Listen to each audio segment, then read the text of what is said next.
안녕하세요 여러분. 오늘은 인사팀에서 보는 각 채용 프로세스 그리고 각 단계에서 어떤 준비를 해야지 정확히 알려드리려고 해요. 사실 쓸모없는 준비 하시는 분들이 많거든요. 그래서 어떤 준비를 먼저 우선적으로 해야 되는지 알려드리려고 합니다.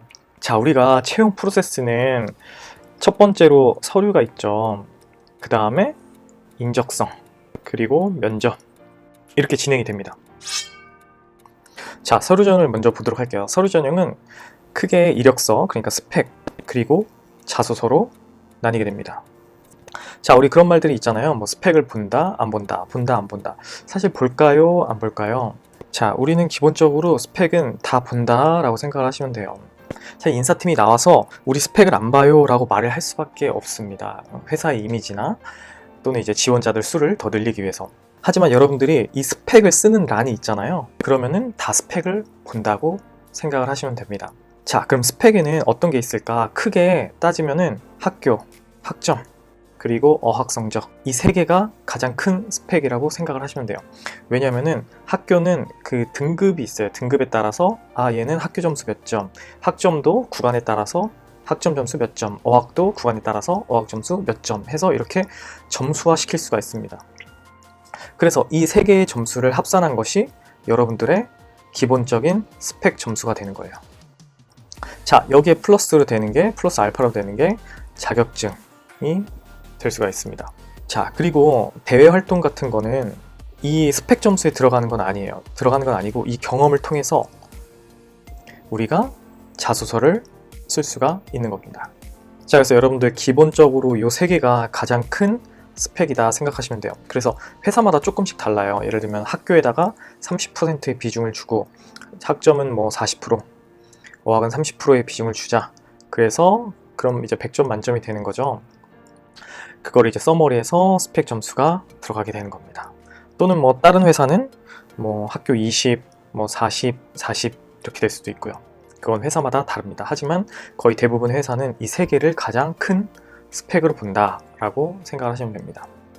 자, 그리고 제가 드리고 싶은 말씀이 이 자격증인데요. 사실 자격증은 여러분 입사해보면 알겠지만 자격증이 없는 사람이 더 많아요.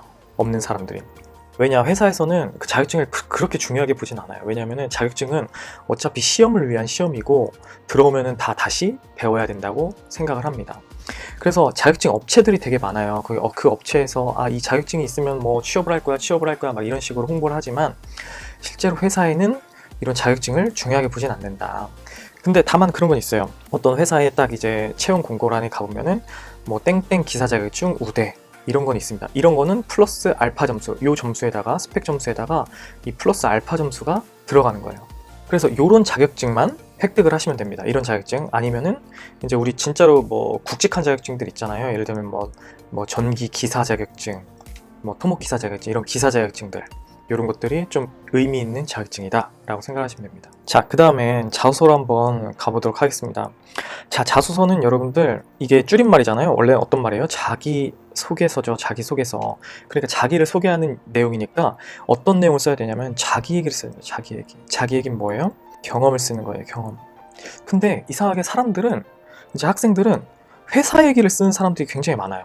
예를 들면 뭐 지원 동기 있으면 저는 삼성에 지원한 동기가 뭐냐면은 삼성은 내년에 뭐 130조를 투자하기로 했습니다. 반도체에. 그래서 그런 도전 정신이 저랑 맞다고 생각합니다. 그래서 저는 지원합니다. 이렇게 회사 얘기를 많이 하는 사람들이 많다. 진짜 많아요.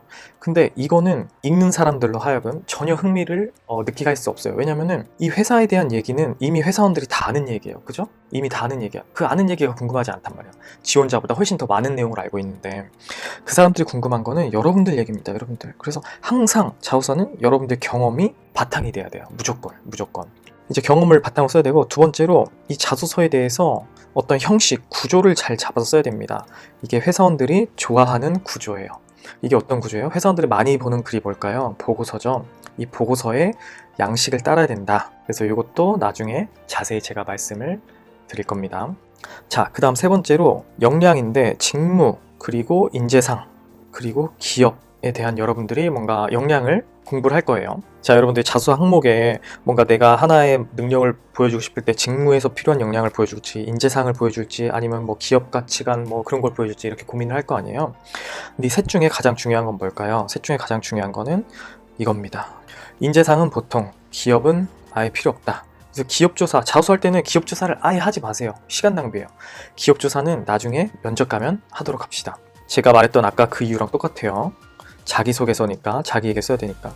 그 다음 두 번째로 인재상은 왜 세모냐면은 인재상은 그 문제에 이미 다 인재상을 내포하고 있어요. 예를 들면은 자소 항목이 너의 도전 정신에 대해 써라. 너의 도전했던 경험에 대해 써라. 그러면은 그 회사는 도전 자체가 인재상인 거예요. 그걸 쓰라고 문제를 내준 거예요. 근데 또 걷다가 내가 도전을 잘합니다. 이럴 쓸 필요 없죠. 그 에피소드 자체가 큰 테두리에서 도전이기 때문에.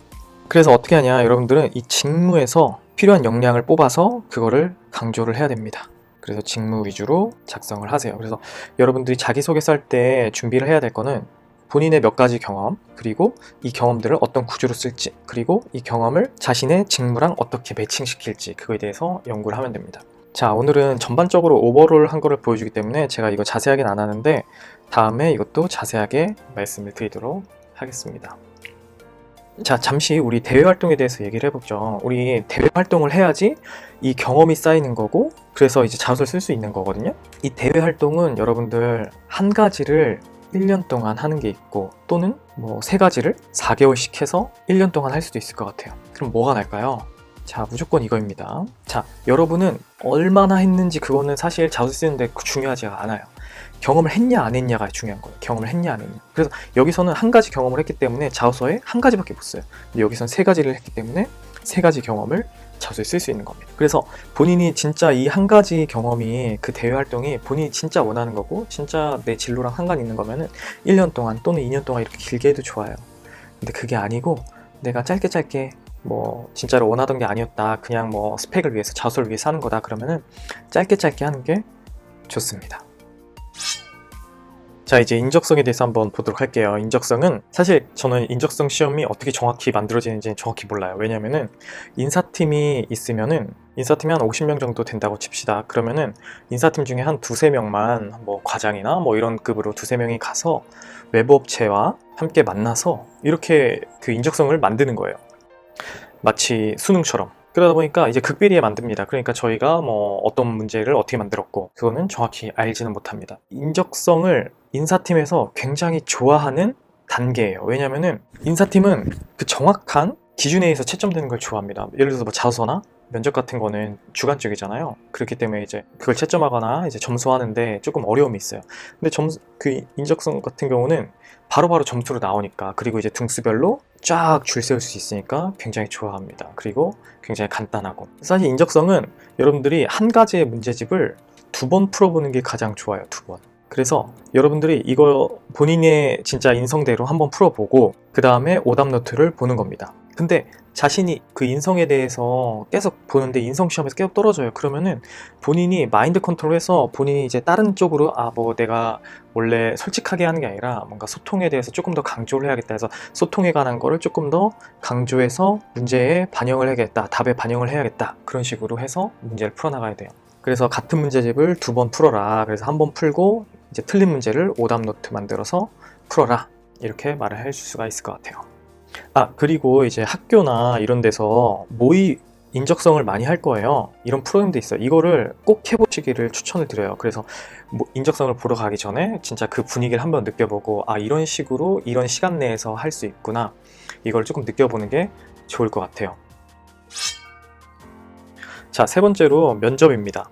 자, 이 면접은 자소서를 글로 쓰잖아요. 이거를 말로 하는 거라고 생각하시면 돼요. 말로. 조금 더 짧게. 그래서 사실 자소서에는 우리가 아까 중요했던 게 경험에 대해서 중요하다고 했고, 경험을 이제 어떤 구조화, 양식, 보고서 양식, 이게 중요하다고 했고, 그리고 이 자소 쓸 때 어떤 자신만의 역량을 강조해야 된다. 근데 이 역량은 직무로부터 나온다 라고 말씀드렸습니다. 근데 이 면접은 똑같이 경험을 말합니다. 경험을 똑같은 구조로 말해요. 다만 조금 더 짧아진다는 거. 그리고 역량도 똑같이 직무에 대해서 준비를 해가면 됩니다. 하지만 이 면접 때는 내가 하고 싶은 말, 그러니까 자소서는 일방적으로 전달을 하는 거예요. 우리가 보는 사람에게 일방적으로. 하지만 면접은 쌍방향이에요. 쌍방향. 그래서 만약에 일방적으로 준비를 한다, 그럼 이 역량에 대해서만 준비를 하면 돼요.